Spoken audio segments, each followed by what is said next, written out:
Assalamualaikum warahmatullahi wabarakatuh.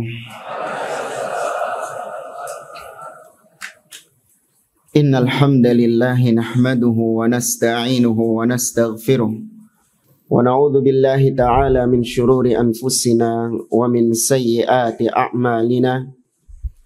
Man yahdihillahu fala mudhillalah wa man yudlil fala hadiyalah. Wa asyhadu an la ilaha illallah wahdahu la syarika lah wa asyhadu anna Muhammadan abduhu wa rasuluh. Ya ayyuhalladzina amanu taqullaha haqqa tuqatih wa la tamutunna illa wa antum muslimun.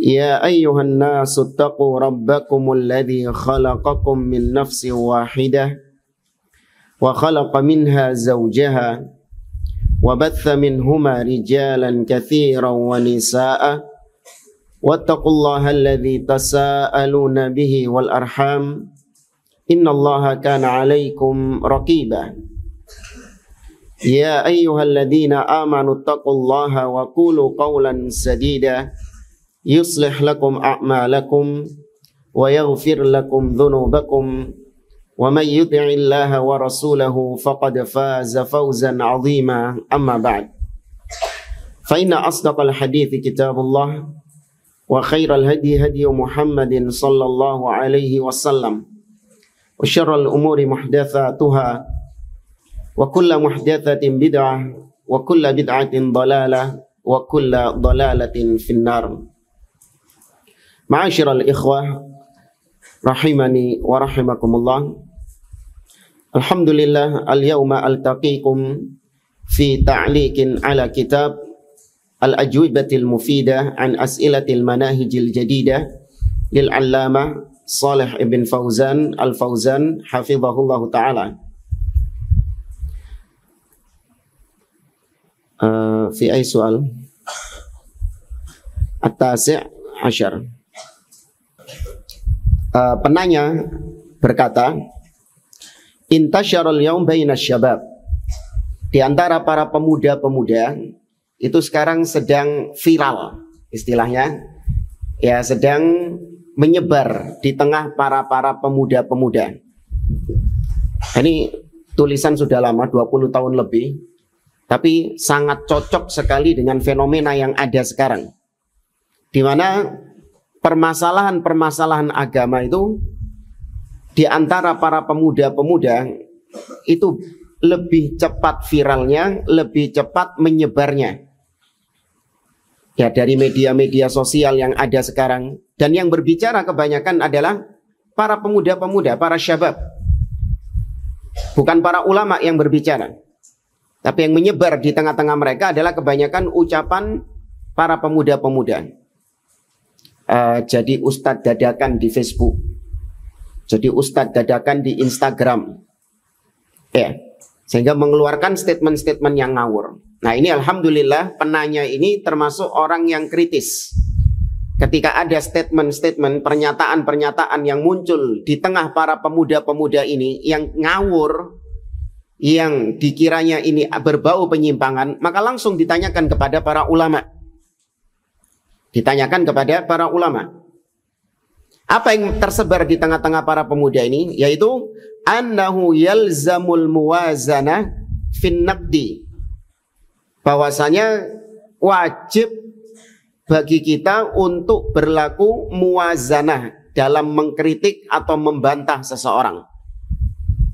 Sudah pernah ya tentang muwazanah ini di pertanyaan keberapa? Soal yang keberapa? Sudah pernah insyaallah. Makanya di sini dijawab oleh beliau, taqaddam al-jawabu anha. Siapa yang bisa menyebutkan apa yang dimaksud dengan muwazanah? Mal muradu bil muwazanah fin naqdi. Jelaskan dengan bahasa antum.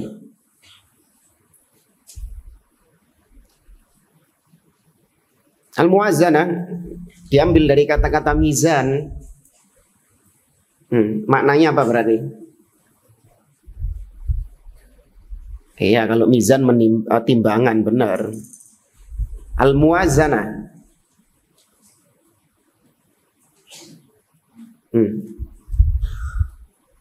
Mustahi.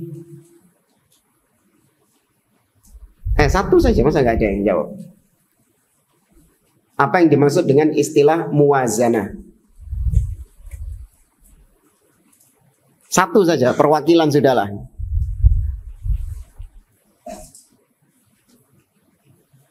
Sudah pas? Oh, udah ada hadiahnya, Ustaz. Iya, ada. Fadhil. Naam, dzikru masawi ar-rajul, dzikru masawi ar-rajul wa mahasinihi. Ya, jadi ketika kita menyebutkan, mengkritik kekeliruan-kekeliruan, kesalahan, penyimpangan-penyimpangan seseorang, maka wajib bagi kita untuk menyebutkan kebaikan-kebaikannya juga, menyebutkan prestasi-prestasinya juga. Itu supaya timbangannya adil, jangan eleknya tok yang disebutin. Tapi kalau kau mau adil, sebutin juga dong prestasi-prestasinya. Sebutin juga kebaikan-kebaikannya dia. Paham dong? Ya, ini yang disebut muwazanah. Fayaqulun, kata mereka, idzan taqatta fulanan minan nas fi bid'atihi. Ada dalam kurung di situ. Mereka mengatakan muwazanah itu adalah kalau Anda mengkritik, membantah seseorang karena bid'ahnya, ya, karena penyimpangan bid'ahnya, wa bayyanta akhta'ahu, dan kau preteli, kau jelaskan kesesatan-kesesatan dia itu. Fulan menyimpang, kita sedang membicarakan seseorang. Fulan menyimpang karena dia memiliki akidah Mu'tazilah misalnya. Dia punya dia punya pemikiran Khawarij dalam ceramah-ceramahnya. Ya, kita sebutkan kesalahan-kesalahan bid'ahnya itu. Maka yalzamuka an tadhkura mahasinahu. Jangan cuma nyebutin kesalahannya, tapi sebutin juga kebaikan-kebaikan dia. Ini ada orang Khawarij, punya pemikiran Khawarij, kita bantah dia. Ya, kita sebutkan penyimpangan-penyimpangannya. Dia mengkritik pemimpin di depan umum, dia mengkafirkan penguasa, mengajak kaum muslimin untuk memberontak kepada pemimpin. Dan kita bantah syubhat-syubhatnya dia. Nah, kata orang-orang yang bermanhaj muwazanah ini, kata mereka, jangan cuma nyebutin kesalahannya saja, sebutin juga dong kebaikannya. Kan dia ini hafal Quran, dia hafal kutubus sittah, ya, dia nggak pernah kelewatan sholat malam, dia rajin puasa Senin Kemis, apalagi murah senyum, apalagi sebutin juga kebaikannya, jangan cuma nyebutin bid'ah-bid'ahnya saja. Itu kata dia, kata orang-orang muwazanah ini wajib seperti itu. Wa hadza min babil insafi wal muwazanah. Ini semua dilakukan, kata mereka, dalam rangka objektivitas. Ya, supaya adil. Kita menyebutkan keburukannya, tapi kita tidak melupakan kebaikan-kebaikannya, jasa-jasanya. Ya. Maka ditanyakan, fahal hadzal manhaj fin naqdi sahihun? Apakah metode mengkritik seperti ini benar? Jadi kalau kita menyebutkan mengkritik seseorang yang menyimpang, ahlil bid'ah, apakah memang benar kita juga wajib menyebutkan kebaikannya juga? Wa hal yalzamuni dzikrul mahasini fi halatin naqdi?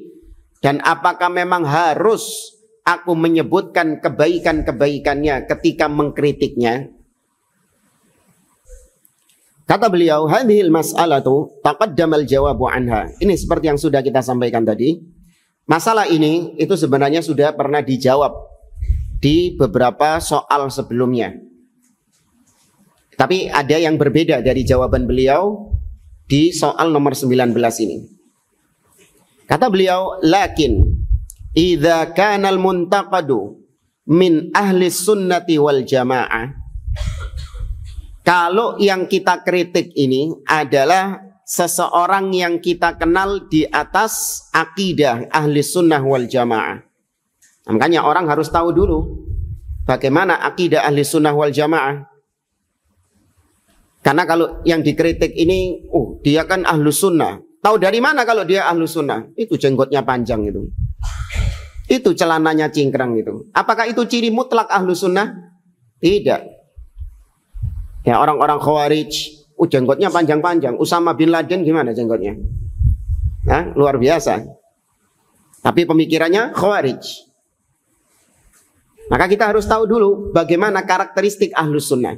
Kalau orang ini berangkat dari akidah ahli sunnah wal jamaah, berangkat dari manhaj salaf, kemudian dia salah dalam ucapannya, dia tergelincir dalam ucapannya, dan kesalahannya itu kata beliau, wa akhta'uhu fil umuril lati la takhillu bil aqidah. Kekeliruan si ahlus sunnah ini, si salafi ini, itu adalah kekeliruan-kekeliruan yang bukan dalam perkara-perkara usul akidah, akidah-akidah pokok.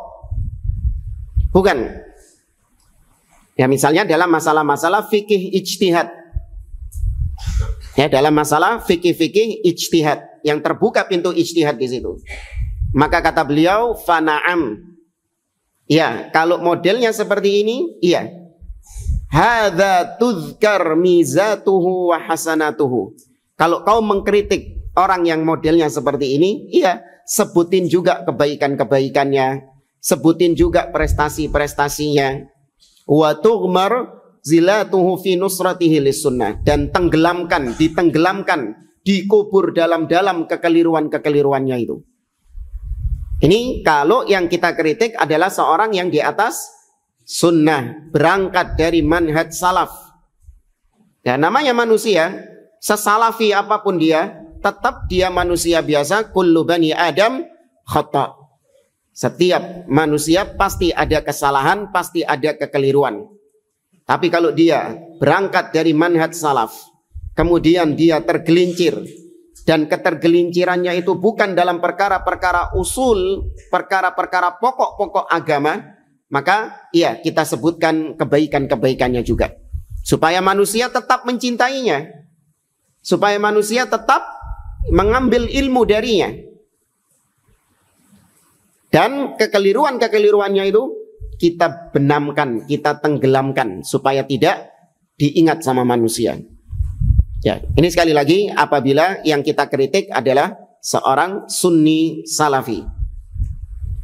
Namun kata beliau, amma idza kana al-muntaqadu min ahli dhalal wa min ahli al-inhiraf wa min ahli al-mabadi'il haddamati awil mashbuha.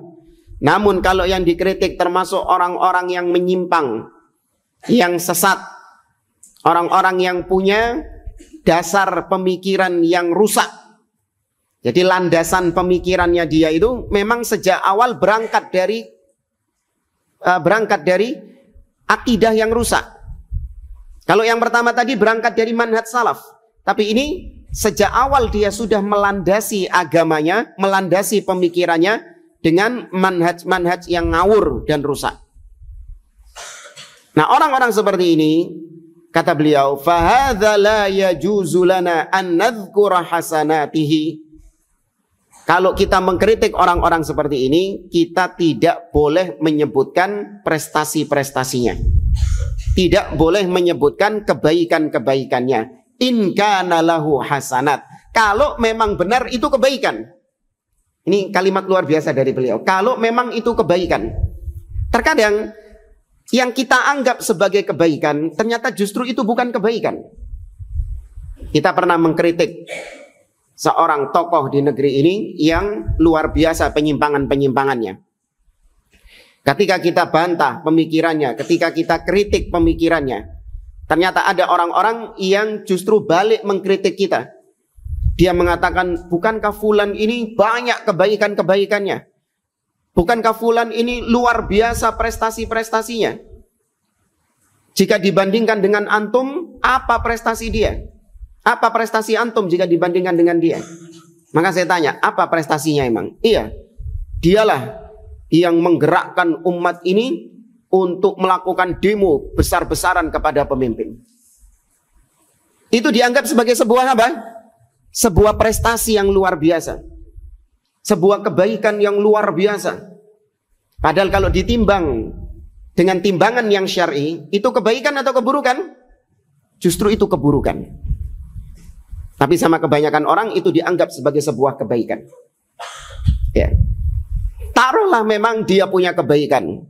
Ya tadi kebaikannya, dia rajin sedekah, dia murah senyum, tidak pernah melewatkan qiyamul lail misalnya.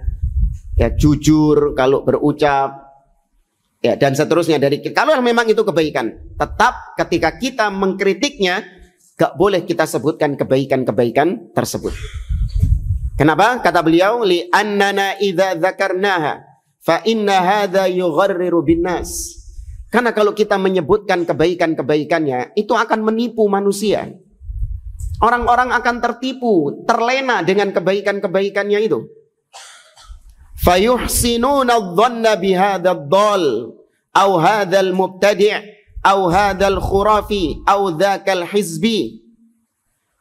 Kalau kita nyebutin kebaikan-kebaikan ahlil bid'ah ini, maka kaum muslimin akan berbaik sangka kepadanya. Akan berbaik sangka kepada orang yang menyimpang ini, kepada ahlil bid'ah ini, tukang khurafat ini, hizbi yang satu ini.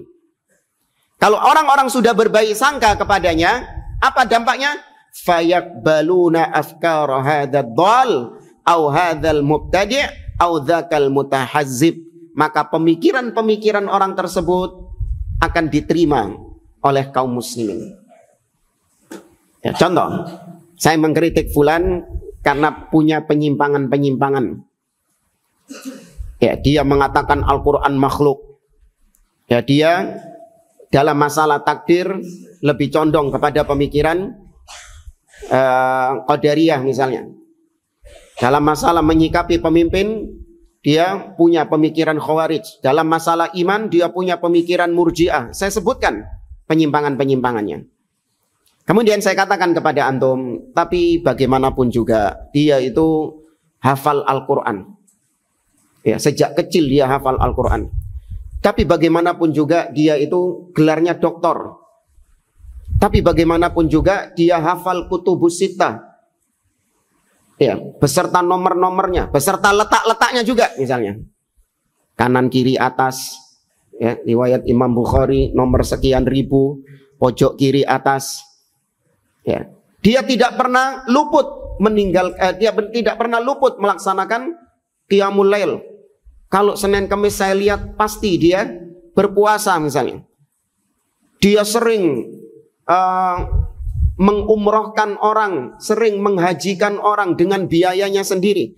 Dia bangun masjid-masjid dengan biayanya sendiri. Dia bangun pondok-pondok pesantren digratiskan sama dia. Banyak tak sebutin. Lupa nggak kesesatannya tadi apa yang saya sebutin? Hah? Apa tadi kesesatannya yang saya sebutin? Kali sudah tenggelam. Sudah tenggelam dengan kebaikan-kebaikan yang saya sebut. Sehingga apa dampaknya? Orang-orang akan melirik kepada kebaikannya dan melupakan apanya? Melupakan penyimpangan-penyimpangannya. Padahal tujuan tahdzir, tujuan membantah adalah untuk supaya kaum muslimin menjauh darinya. Supaya kaum muslimin tidak lagi mengambil ilmu darinya. Tapi kalau ternyata disebutkan kebaikan-kebaikannya, itu akan menyebabkan kaum muslimin masih tetap mengambil pemikiran-pemikiran darinya. Faham tuh jamaah? Ya. Baik, itu kalau yang kita bantah adalah ahlil bid'ah. Kalau yang ahli sunnah sudah tadi, yaitu kita menyebutkan kebaikan-kebaikannya. Baik, ahlil bid'ah dan ahli sunnah bedanya kalau tergelincir. Kenapa yang satu kok kita sikapi dengan kita sebutkan kebaikannya, yang satu kok nggak kita sebutkan kebaikannya? Karena ahlu sunnah ketika dia tergelincir, ketergelincirannya itu berangkat dari cara yang benar, berangkat dari metode yang benar, namun dia keliru, terpeleset. Sifatnya itu keliru, tergelincir, kepleset. Beda dengan ahlul bidah. Ahlul bidah berangkatnya sudah dari cara yang salah. Berangkat dari metode yang salah, melandasi agama dengan landasan yang salah. Maka apapun yang dihasilkan pasti salah juga.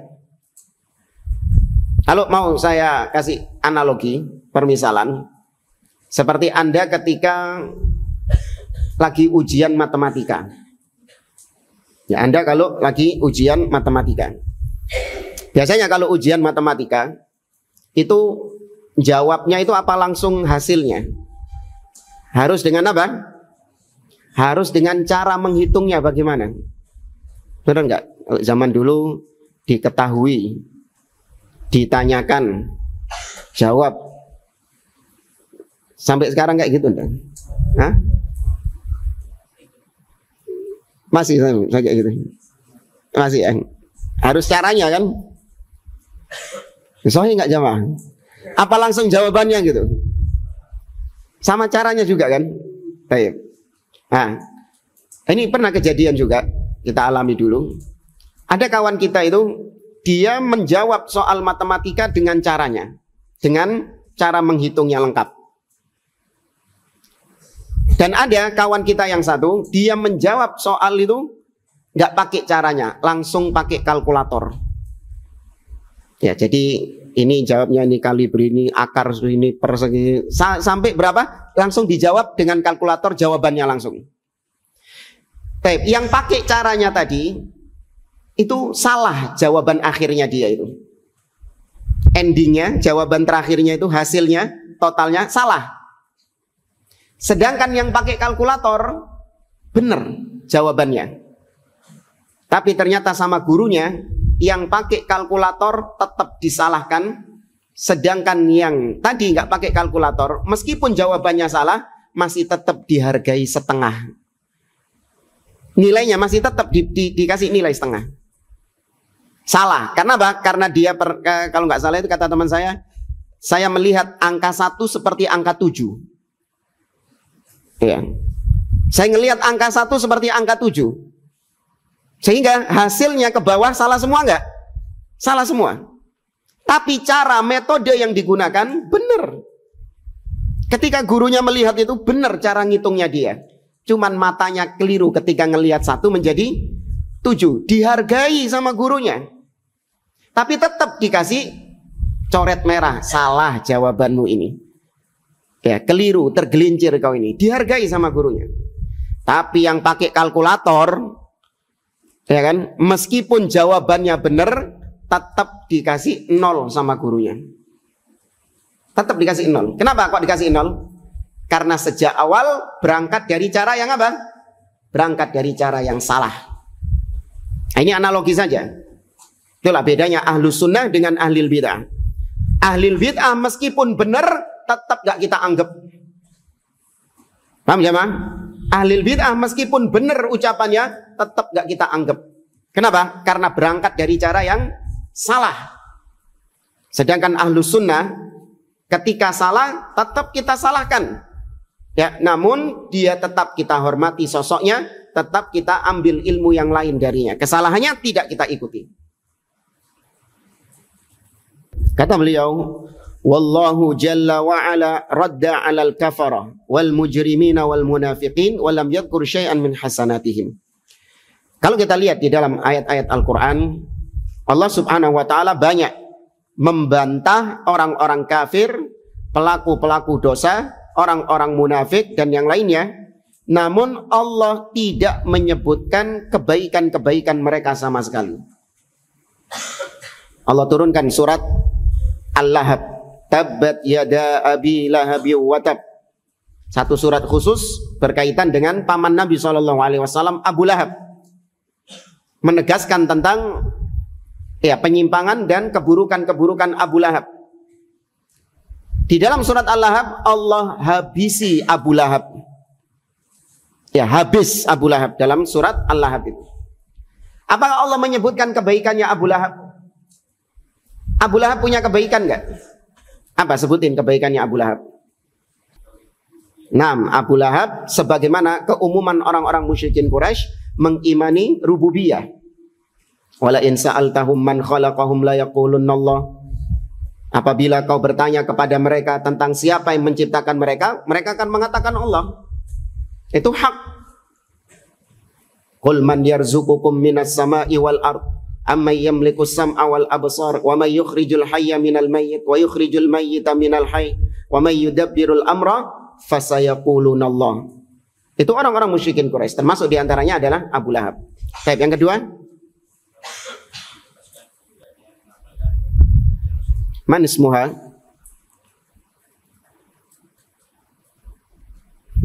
Baik, labas. Insyaallah ba'da al-muhadarah.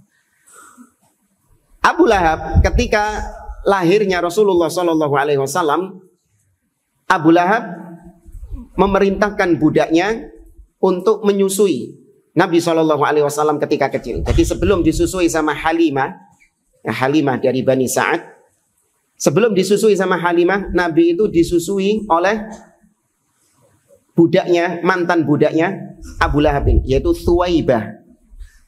Ya, Thuwaibah. Disusui. Dan dimerdekakan Thuwaibah ini. Karena gembiranya Abu Lahab ya dengan lahirnya Nabi SAW. Ya, cuman nanti jangan diseret-seret, Abu Lahab dibebaskan dari siksa neraka setiap hari Senin. Karena ya, gembira dengan hari lahirnya Nabi. Abu Lahab merayakan maulid Nabi. Ya. Enggak. Abu Lahab punya kebaikan-kebaikan. Tapi ketika Allah menyebutkan Abu Lahab dalam tabbat yada abi lahabi wa tab, Allah tidak menyebutkan kebaikannya itu sama sekali. Di sini ada footnote. Ini panjang footnote-nya dan bagus-bagus semuanya. Pertanyaan nomor 19 ini panjang footnote-nya kalau kita lihat. Wallahu a'lam, ini cukup satu edisi apa enggak ini? Ajib-ajib ini footnote-nya ini, Masya Allah.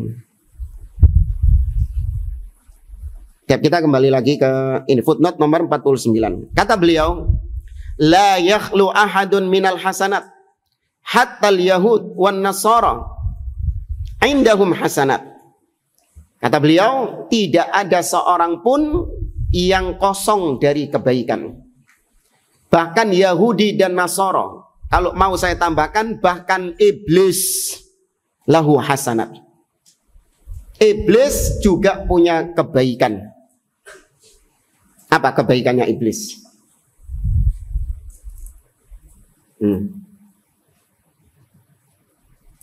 Apa kebaikannya iblis?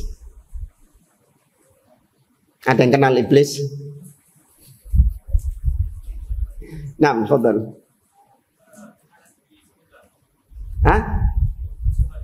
Nah, bersumpah dengan nama Allah Subhanahu wa taala, bersumpah dengan sifat. Fa bi'izzatika la ughwiyannahum ajma'in. Ya Allah, sungguh dengan keagunganmu aku akan menyesatkan mereka semuanya. Itu kebaikan enggak? Baik, iblis bersumpah dengan nama Allah, tidak bersumpah dengan makhluk. Iblis memanggil Allah dengan kalimat Rabbi. Rabbi fa'anzirni ila yaumi yub'atsun. Wahai Rabbku, tangguhkan kematianku sampai hari dibangkitkan. Plus, iblis minta ditangguhkan usianya. Dia minta kepada siapa? Kepada Allah Subhanahu wa taala. Enggak minta ke kuburan-kuburan keramat. Enggak minta kepada jin-jin, enggak. Iblis mintanya kepada siapa? Allah Subhanahu wa taala. Iblis mengakui sifat Allah. Iblis mengakui sifat Allah. Ketika Allah mengatakan kepada iblis, "Ma mana'aka an tasjuda lima khalaqtu biyadayya." Wahai iblis, kenapa kau tidak sujud kepada Adam yang aku ciptakan dengan kedua tanganku? Apa iblis protes? Enggak. Iblis enggak protes kalau Allah punya dua tangan. Ya, iblis enggak protes kalau Allah memang memiliki dua tangan, menetapkan sifat Allah Subhanahu wa taala. Dan yang paling menakjubkan, iblis takut sama Allah Subhanahu wa taala. Sebagaimana dalam surah Al-Hasyr dikatakan, kata Allah Subhanahu wa taala, iblis mengatakan, "Inni akhafullaha rabbal alamin." Sesungguhnya aku takut kepada Allah Rabbul alamin. Iblis yang takut kepada Allah. Tapi ini semuanya adalah kebaikan-kebaikan iblis. Maka tidak ada satupun makhluk yang kosong dari kebaikan. Yahudi, Nasoro, Fir'aun. Fir'aun lebih parah daripada iblis. Apa kebaikannya Fir'aun?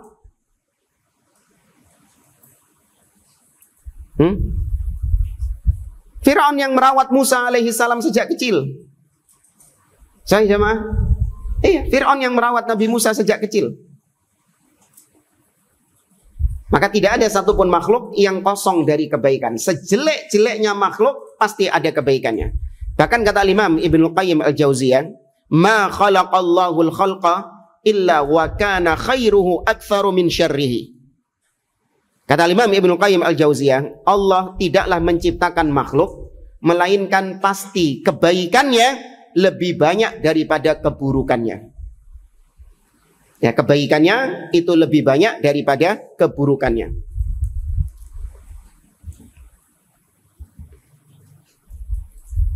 Kembali ke sini kata beliau, fa'ala qa'idati ahlil muwazana yalzamu dzikru hasanatil kufar idza dzakarnahum wa hadza la yaqulu bihi aqilun fadlan an talibul ilmi fata'ammal waffaqallahu al-jami'. Kata beliau, maka berdasarkan kaidah orang-orang yang muwazanah tadi, yaitu harus menyebutkan kebaikan orang yang kita kritik, maka berarti kalau kita sedang membantah orang-orang kafir, kita wajib menyebutkan kebaikan orang-orang kafir juga. Ya, kita juga wajib menyebutkan kebaikannya orang-orang kafir itu. Ketika misalnya orang-orang Yahudi di Palestina, ya, mereka membunuh kaum muslimin, membantai kaum muslimin yang ada di Palestina. Ya, maka ketika kita membantah mereka, ketika kita melawan mereka, maka kita juga wajib apa? Memuji-muji mereka juga. Ya kan? Kita lihat orang-orang Harokah, ketika mereka nggak terima dengan Yahudi yang menindas Palestina, mereka melakukan aksi demo. Kita mengutuk keras, kita mengecam aksi Yahudi atas pembantaian ini di jalur Gaza ini. Mana kok isinya kecaman, isinya cuman kutukan, laknat. Mana kok nggak dipuji Yahudinya? Kan mereka ini punya manhaj apa tadi? Muwazanah. Harusnya puji juga Yahudinya. Ya, tapi bagaimanapun juga Yahudi adalah orang-orang yang beriman kepada Taurat. Ya kan? Yahudi juga mengimani adanya hari akhir. Ya, Yahudi juga begini-begini. Sebutin kebaikannya juga. Ya, kenapa kalau Ahlus Sunnah membantah Ahlul Bidah, membantah kalian mewajibkan kita menyebutkan kebaikannya. Tapi kalau kalian yang melakukan, kalian tidak perlu menyebutkan kebaikan. Dan memang faktanya demikian jamaah. Kalau ulama-ulama salafiyin, mereka membantah tokoh-tokoh ahlul bidah, fans-fansnya ini mengucapkan kalimat ini, harus muwazanah. Ya, nggak boleh ini, harusnya disebutin juga kebaikan-kebaikannya. Tapi kalau tokoh mereka membantah ulama ahlus sunnah, habis, nggak ada kebaikan yang disebut sama sekali. Ya, halal buat mereka, haram buat kita. Itu kebiasaan ahli bid'ah kayak gitu. Punya standar ganda. Buat mereka boleh, tapi buat kita nggak boleh. Kemudian kata beliau, famanhajus salaf fin naqdi adamu dzikril hasanat.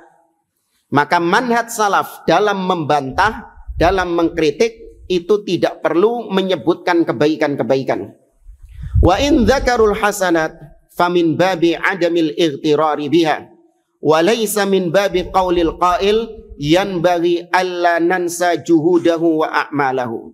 Kalaupun disebutkan kebaikannya, ya, ini secara asal Ahlus Sunnah kalau membantah, menyebutkan penyimpangan-penyimpangan ahlul bid'ah, secara asal disebutin nggak kebaikannya? Nggak disebutin kebaikannya. Tapi terkadang perlu disebutkan kebaikannya. Tapi hanya dalam rangka supaya manusia tidak tertipu dengan satu kebaikannya itu. Terkadang perlu disebutkan kebaikannya supaya tidak tertipu dengan kebaikannya. Karena kebaikannya ini sudah tersebar. Contoh, ada ahli bidah, dia punya gelar yang mentereng. Prof, DR, terus macam-macam sampai panjang namanya itu. Punya gelar yang mentereng. Tapi itu prestasi dia. Ketika kita membantah, kita sebutkan dengan gelar-gelarnya itu. Bukan dalam rangka memuji-mujinya, bukan. Cuman dalam rangka supaya kaum muslimin tidak tertipu dengan gelar-gelar akademis itu tadi. Kita membantah ahli bid'ah. Ahli bid'ah ini terkenal dia itu punya hafalan Al-Quran, punya hafalan hadis yang kuat, yang banyak. Ya, kalau sudah membacakan hadis, bukan cuman matan hadisnya, sak rawi-rawinya disebutkan semua sama dia lengkap.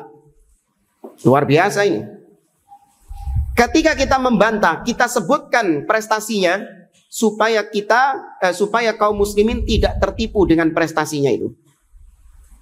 Ya.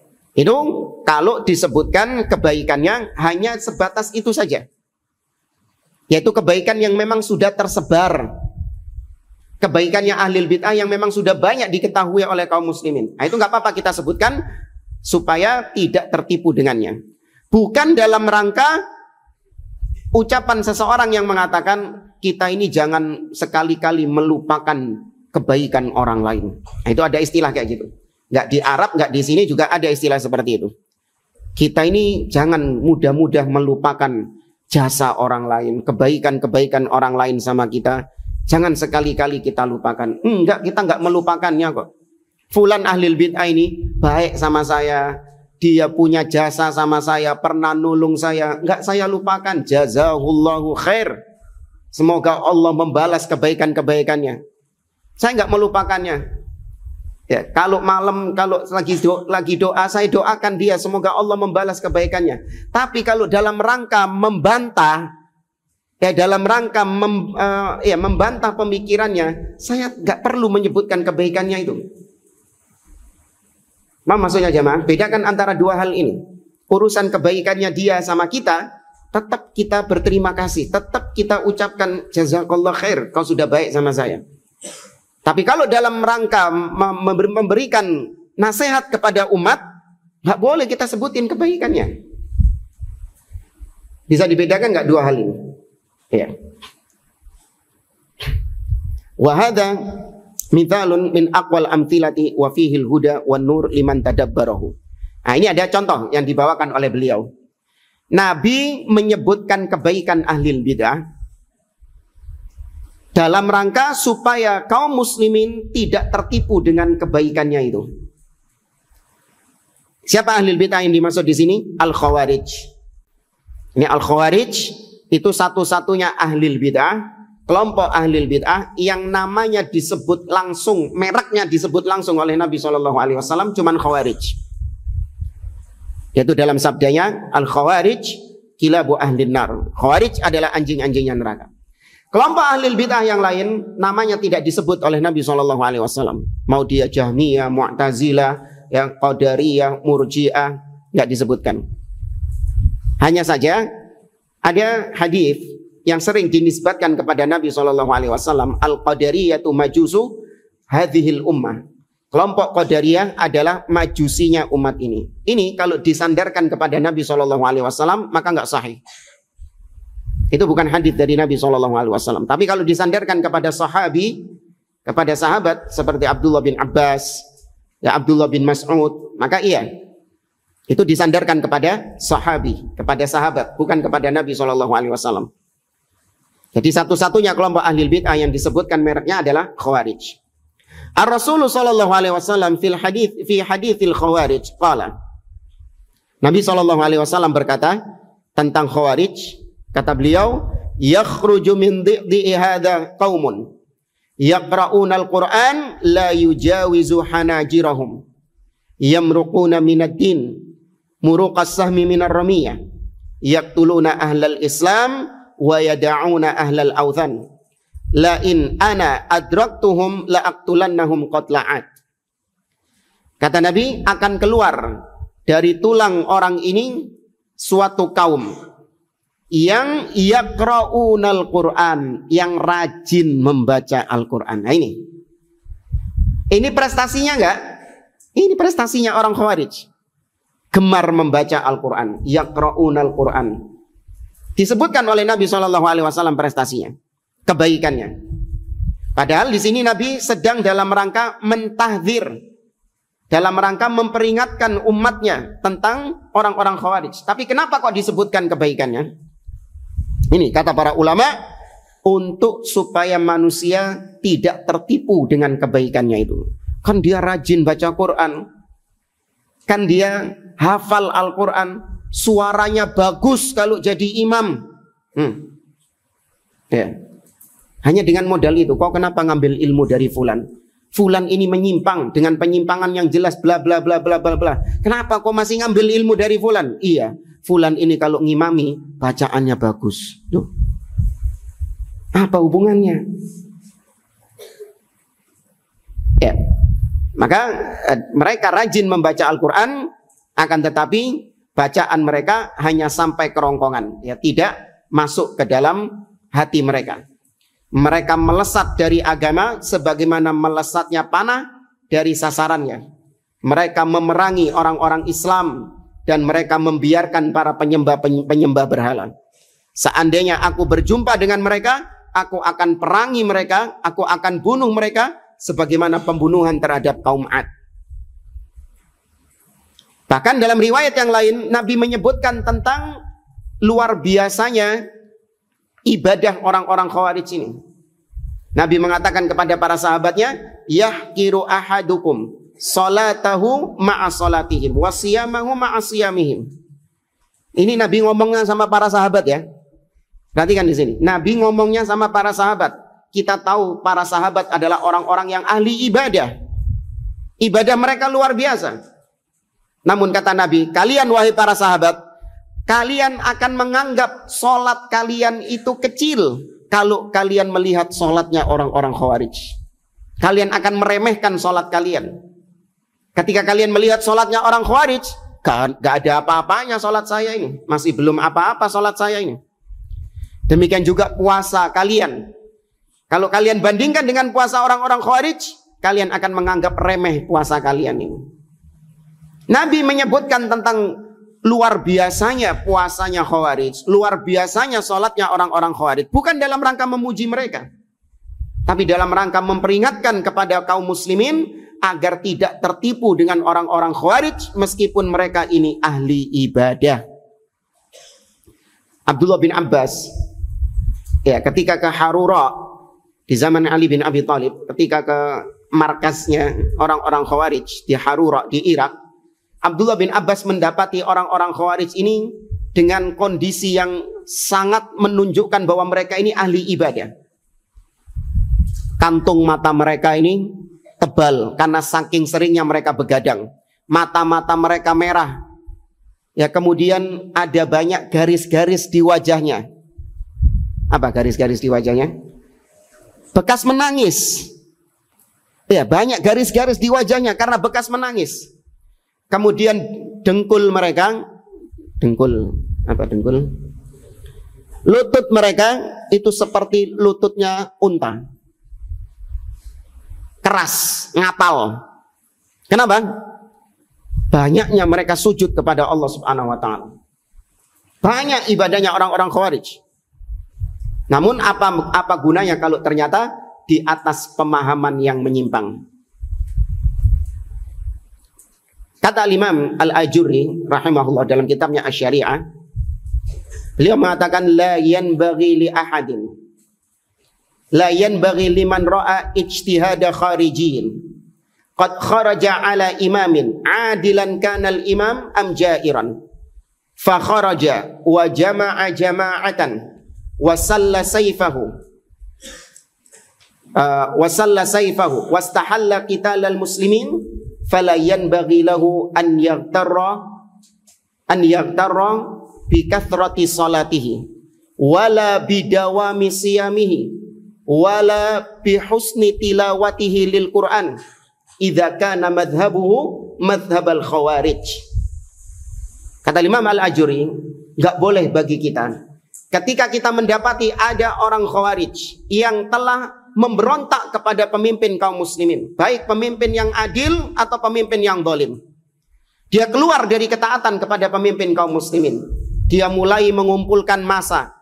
Kemudian dia mulai menghunuskan pedang, menghunuskan senjata, dan dia mulai menghalalkan pembunuhan terhadap kaum muslimin.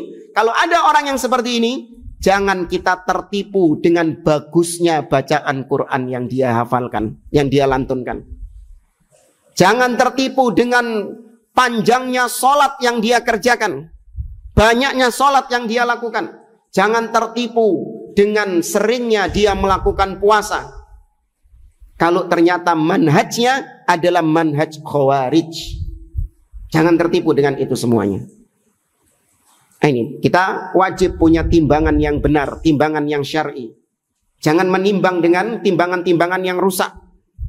Kita menimbang seseorang di atas kebaikan, di atas kebenaran atau kebatilan, pakai timbangan-timbangan yang syar'i. Jangan pakai timbangan-timbangan awatif, timbangan hawa nafsu, timbangan perasaan, jangan.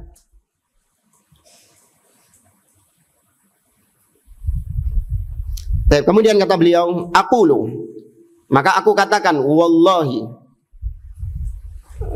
wallahu alladhi la ilaha ghairuh, ma dzakara Rasulullah sallallahu alaihi wasallam hadhihi sifat li haula'il qaum bughyat ats-tsana' alaihim aw liyugharrir bihim wa innama liyuhadziran nas minhum li alla yaqtaru bi a'malihim as-salihah fi dhahiriha. Kata beliau, demi Allah yang tidak ada sesembahan selainnya, Nabi tidaklah menyebutkan kebaikan-kebaikan Khawarij ini dengan tujuan untuk memuji mereka atau untuk menipu manusia. Bukan itu tujuan Nabi SAW. Tapi tujuan Nabi menyebutkan tentang orang-orang Khawarij untuk supaya kaum muslimin waspada terhadap orang-orang Khawarij, tidak tertipu dengan amal-amal solehnya. Tapi di sini ada kisah dari Imam Ahmad dengan tokoh mutakallimin ahlul kalam yang bernama Al-Qarabisi, ya, Husain Al-Qarabisi. Ketika itu Imam Ahmad membantah Husain Al-Qarabisi yang mengatakan lafzi bil Qur'ani makhluk. Itu kebiasaan ahli bid'ah. Kalau dibantah, dia akan ngeles ke ucapan lain, seakan-akan ucapan yang pertama itu tidak ada salahnya. Jadi ceritanya dulu, orang-orang Jahmiyah, mereka mengatakan Al-Quran makhluk, ya kan? Mereka mengatakan Al-Quran itu makhluk. Maka dibantah oleh ulama ahlus sunnah, diantaranya Imam Ahmad. Ketika mereka sudah bangkrut hujjah, mereka mengkamuflase ucapan Al-Quran makhluk menjadi lafzi bil Qur'ani makhluk, bacaan Qur'anku yang makhluk. Ini kamuflase, bacaan Qur'anku makhluk. Benar nggak ucapan ini jamaah? Kalau benar kenapa? Kalau nggak benar kenapa?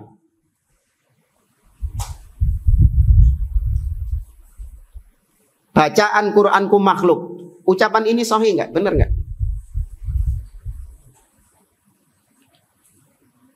Hah? Benar. Benernya kenapa? Taib, ucapan lafzi bil Qur'ani makhluk, ucapan Qur'anku itu makhluk, ini ucapan yang ambigu. Bisa dipahami benar, bisa dipahami salah. Kalau yang dimaksud lafzi bil Qur'ani makhluk, bacaan Qur'anku makhluk, yang dipahami adalah apa yang aku baca ini adalah makhluk, bukan kalamullah. Maka berarti ini salah atau benar? Salah. Karena yang dibaca adalah Al-Quran. Dan Al-Quran kalamullah, bukan makhluk. Tapi kalau yang dimaksud bacaan Qur'anku makhluk adalah suaranya qari, sautul qari, suaranya yang melantunkan Al-Quran itu. Suaranya dia, terus nada tingginya, nada rendahnya, serak-seraknya dia ketika membaca Al-Quran. Itu apa? Kalamullah atau makhluk? Itu makhluk. Ya, maka ucapan ini multi tafsir. Dibantah sama Imam Ahmad. Man qala lafzi bil Qur'ani makhluk fahuwa jahmi. Wa man qala ghairu dzalik fahuwa mubtadi'. Kata Imam Ahmad, barang siapa yang mengatakan bacaan Qur'anku makhluk, maka dia Jahmiyah. Tapi barang siapa yang mengatakan selain itu, bacaan Qur'anku bukan makhluk, maka dia ahlil bid'ah. Dua-duanya disalahkan sama Imam Ahmad. Kenapa kok disalahkan sama Imam Ahmad? Imam Ahmad ingin menutup pintu-pintu syubhat. Tegaskan akidah ahli sunnah, jangan pakai kalimat-kalimat yang ambigu. Tegaskan akidah ahli sunnah, Al-Quran kalamullah wa laysa bimakhluk. Al-Quran itu kalamullah dan bukan makhluk. Tegaskan. Ya. Maka ini sukanya ahli bid'ah pakai kalimat-kalimat yang ambigu gitu. Allah itu tidak berjisim. Ya, Allah tidak berjisim. Tidak berjasmani. Ini ambigu. Bisa dipahami benar, bisa dipahami salah. Tanyakan kepada dia, apa yang kau maksud Allah tidak berjisim, Allah tidak berjasmani itu? Maka kalau dia menjawab, iya, Allah itu tidak berjasmani sebagaimana jasmaninya makhluk. Benar nggak ucapan ini? Iya, laisa kamitslihi syai'. Tapi kalau yang dimaksud Allah tidak berjisim, artinya Allah tidak punya tangan, Allah tidak punya wajah, Allah tidak punya kedua mata. Benar nggak? Oh benar. Saya apa enggak jawab? Salah, keliru. Allah punya kedua tangan, Allah punya wajah, Allah punya mata, dan lain sebagainya. Yaitu kebiasaan ahli bid'ah. Baik. Nah, salah satunya adalah Husain Al-Karabisi. Imam Ahmad membantah Husain Al-Karabisi sebagaimana diriwayatkan oleh putra beliau yaitu Abdullah bin Imam Ahmad dalam kitabnya As-Sunnah. Sami'tu abi yaqul, kata Abdullah anaknya Imam Ahmad, aku pernah mendengar ayahku berkata, man qala lafzi bil Qur'ani makhluk, hadza kalamun radi. Wa huwa kalamul Jahmiyah. Barang siapa yang mengatakan bacaan Qur'anku makhluk, maka itu adalah ucapan yang jelek, ucapan yang buruk, dan termasuk ucapannya orang-orang Jahmiyah. Qultu lahu, maka kata Abdullah putranya Imam Ahmad ini, aku berkata kepada ayahku, inna Husainan Al-Karabisi yaqulu hadza. Wahai ayahku, yang ngomong kayak gitu itu adalah Husain Al-Karabisi, tokohnya Jahmiyah di zaman tersebut.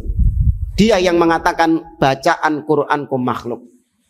Maka bagaimana Imam Ahmad meresponnya? Imam Ahmad mengatakan, kadzibahatakahullahul khabith. Sungguh telah berdusta orang itu. Dan semoga Allah menyingkap kedok-kedoknya, membongkar aibnya. Apa al-khabith? Al-khabith kalau diterjemahkan apa? Kasar atau halus? Apa artinya al-khabith? Yang busuk. Ya, yang busuk. Sampai dibilang gitu. Ini Imam Ahmad yang bilang, bukan anak. Ya, kalau saya yang bilang nanti, wah nggak ada adabnya ini. Ya, kurang ajar ini. Mulutnya kotor ini. Ini Imam Ahmad yang bilang ini. Ya, semoga Allah menyingkap kedoknya si busuk itu. Ya, Husain Al-Karabisi.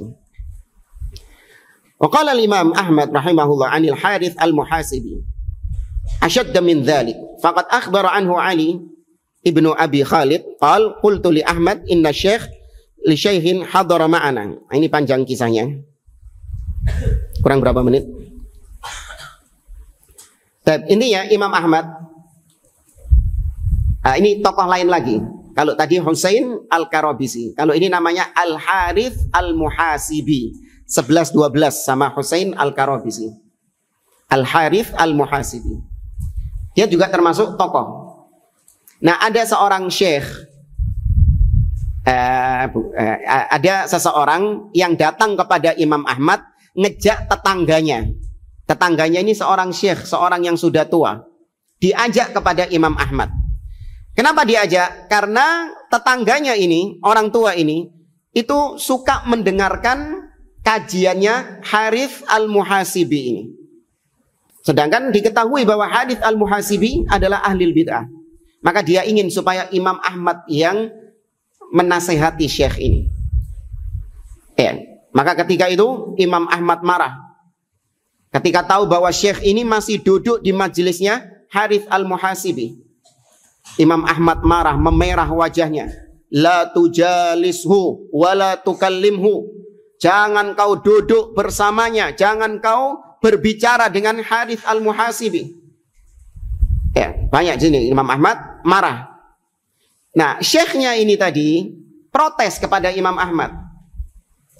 Sudah dibilang sama Imam Ahmad, dia ini menyimpang, dia ini sesat, jangan duduk sama Harith Al-Muhasibi. Apa kata orang tua ini? Dia mengatakan, ya Aba Abdillah, yarwil hadith, sakinun khashi'un. Wahai Imam Ahmad, Harith Al-Muhasibi, dia itu banyak meriwayatkan hadis, punya hafalan yang banyak. Dia itu sakinun khashi'un, Masya Allah, bawaannya tenang. Ya, wajahnya itu adem kalau bahasa sekarang ya. Pembawaannya lemah lembut. Ya kan? Pembawaannya lemah, mukanya itu adem, dingin, ceramahnya itu menyejukkan. Allahu a'lam pakai asi apa itu. Ya. Ceramahnya menyejukkan. Maka Imam Ahmad semakin marah. Ya, Imam Ahmad mengatakan la yaghurruka khusyu'uhu walinuhu. Jangan kau tertipu dengan penampilannya yang tunduk, dia seolah-olah zuhud, ya, seolah-olah dia ini tawadhu, menunduk. Jangan tertipu dengan itu. Kalau yang dia sampaikan, kalau pemikirannya, manhajnya itu menyimpang, jangan tertipu dengan adem ayemnya itu tadi.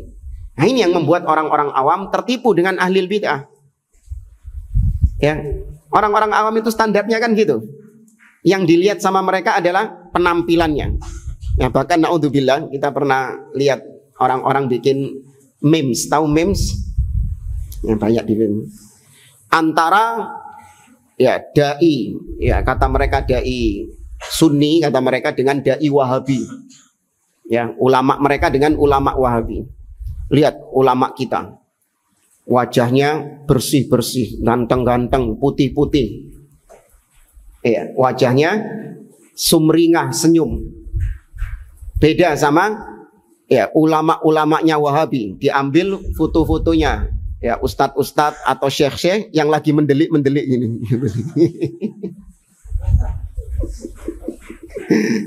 Ya, terus dibandingkan itu. Untuk apa? Nih, yang benar itu ini, yang ganteng-ganteng ini, yang wajahnya bercahaya ini. Kalau ini mendelik-mendelik, melotot-melotot, ini nggak ada cahayanya mukanya. Naudzubillah. Ini apa ini? Agama kok dijadikan seperti kontes ketampanan ini? Kebenaran seseorang itu dinilai dari ganteng-gantengan ini. Oh, ini lebih ganteng ini. Berarti dia di atas kebenaran. Dari mana standar seperti itu? Sampai orang awam itu menjadikan hal itu untuk standar mereka. Saking gilanya sudah ini. Ya, standar kebenaran dilihat dari apa ya? Dari ketampanannya itu. Rusak timbangannya orang-orang awam itu. Ya, maka harus memiliki timbangan yang syar'i. Nah, kemudian kata penulis di sini, Syekh Jamal Al-Harithi, qultu. Maka setelah dihabisi ini, Imam Ahmad menghabisi Harith Al-Muhasibi, fa ainal insaf al-maz'um minal Imam Ahmad rahimahullah. Mana itu? Imam Ahmad kok nggak pakai muwazanah ketika menghabisi Husain Al-Karabisi, Al-Harith Al-Muhasibi? Mana Imam Ahmad kok nggak menyebutkan kebaikan-kebaikannya? Padahal kata beliau, lam yadhkur lil Karabisi walal Muhasibi hatta wala hasanatan wahidah. Imam Ahmad tidak menyebutkan satupun kebaikan dari Husain dan dari Harith, dua tokoh ahli bid'ah ini. Ma'a annal Karabisi min buhuril ilm. Padahal Al-Karabisi itu termasuk lautan ilmu. Punya ilmu yang banyak, luar biasa. Kama jaa fi tarjamatihi wa qad sabaqatil isyaratu ila dzalika fi hasyah. Bahkan sudah disebutkan di sebelumnya, Al-Karabisi itu juga punya bantahan terhadap ahli bid'ah yang lain. Tuh, ahli bid'ah bantah ahli bid'ah yang lain. Ya, al-mubtadi' yaruddu 'ala al-mubtadi'. Makanya jangan terkecoh ada seorang dai lantang membantah Syiah. Keras membantah orang-orang Syiah Rafidhah. Oh, berarti dia ini Ahlus Sunnah. Pasti Ahlus Sunnah enggak yang bantah Syiah ini? Enggak, Ahlul Bid'ah juga rame, ya banyak yang bantah Syiah. Ya, maka jangan tertipu dengan Ahlul Bid'ah yang membantah Ahlul Bid'ah yang lain. Kita selesaikan satu paragraf di sini. Nah, atau ini masih di footnote yang lanjutannya tadi. Ini menarik kata beliau, rahimallahul Imam Ahmad. Lau kana fi zamanina hadza lama salima wala rumiya bitasyaddud wal umala wal almina wa ghairi dzalik min al alfadhi allati yutliquha al hizbiyun lima a'yadhum al hujaj. Kata beliau, semoga Allah merahmati Imam Ahmad. Seandainya Imam Ahmad hidup di zaman kita sekarang, maka Imam Ahmad tidak selamat dari cacian-cacian orang-orang yang ada. Imam Ahmad pasti akan dijuluki tasyaddud, keras. Ya, Imam Ahmad pasti akan dijuluki sebagai orang-orang yang keras, tidak menghargai orang lain, atau bahkan dianggap sebagai antek-antek ini dan itu, sebagaimana tuduhan mereka kepada Syekh Al-Albani. Kepada para masyayikh-masyayikh dianggap antek-antek Zionis, dianggap ini dan ini, pemecah belah umat dan yang lainnya. Keras kepada sesama muslim, tapi lembek kepada orang-orang kafir. Ya, Imam Ahmad seandainya hidup di zaman kita sekarang, beliau akan dituduh dengan tuduhan-tuduhan demikian.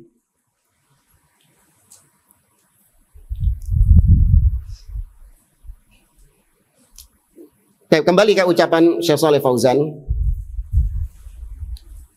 Wa kadzalika a'immatus salaf yarudduna 'alal jahmiyati wal mu'tazilati wa 'ala ahli dhalal.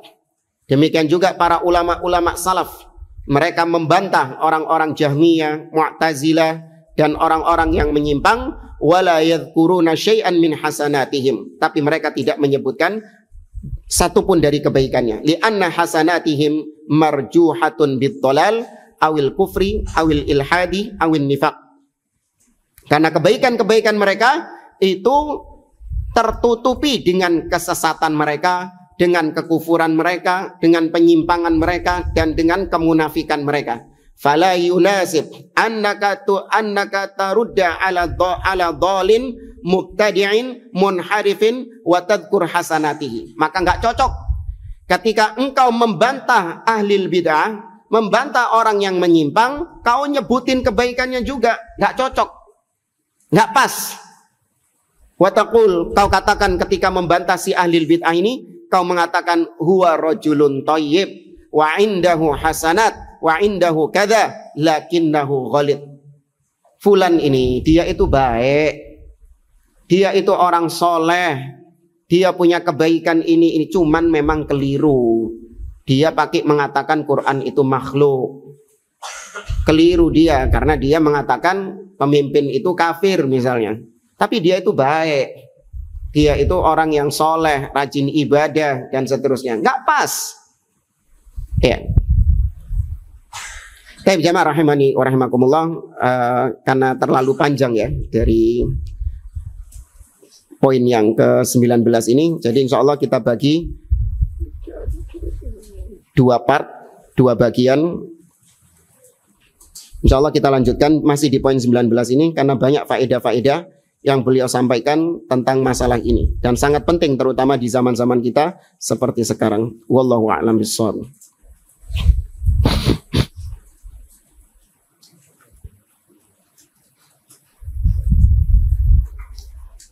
Assalamualaikum Ustaz. Jika orang tua ana menyuruh ana untuk bertemu mantan ustadz saya yang sering berbuat bid'ah dan syirik, dan sering menyeru murid-muridnya untuk melakukan seperti itu. Apakah boleh ana mentaatinya? Ya kalau cuman bertemu saja, bukan mendengarkan ocehannya, bukan mendengarkan kajiannya, ya cuman ketemu saja, salam, assalamualaikum, waalaikumsalam, nggak masalah. Tapi kalau orang tua Anda nyuruh bertemu dalam artian duduk di pengajiannya, ya kemudian minta nasihat dari ustadz tersebut yang Anda ketahui dia ini di atas kebid'ahan, maka nggak boleh ditaati. Ya, perintah orang tua apabila memerintahkan kepada sesuatu yang mungkar tidak boleh ditaati. Tapi kalau cuma sekedar bertemu saja, mengucapkan salam atau menyapa, ya tanpa duduk di majelisnya, ya nggak ada masalah. Wallahu a'lam.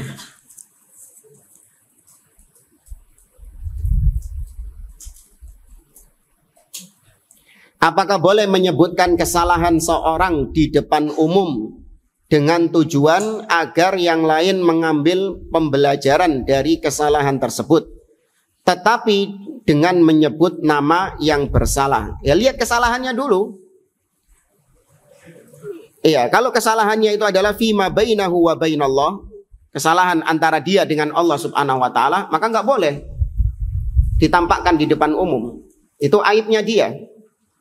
Ya, kalau itu kesalahannya antara dia dengan Allah, dia tutup aibnya itu, kemudian Anda bongkar di depan umum, meskipun dengan tujuan untuk menjadi pembelajaran, apalagi dengan menyebutkan namanya, nggak boleh. Tapi kalau kesalahannya itu adalah kesalahan yang sifatnya dia menyebarkan kesalahan tersebut, dia menyampaikan akidah yang menyimpang, kekeliruan-kekeliruan di dalam agama, maka iya, ya membantahnya, meluruskannya juga di depan umum. Ya, meluruskannya juga di depan umum. Wallahu a'lam. Kaidahnya kata para ulama, al-munkar idza kana alaniyah la budda an yunkar alaniyah.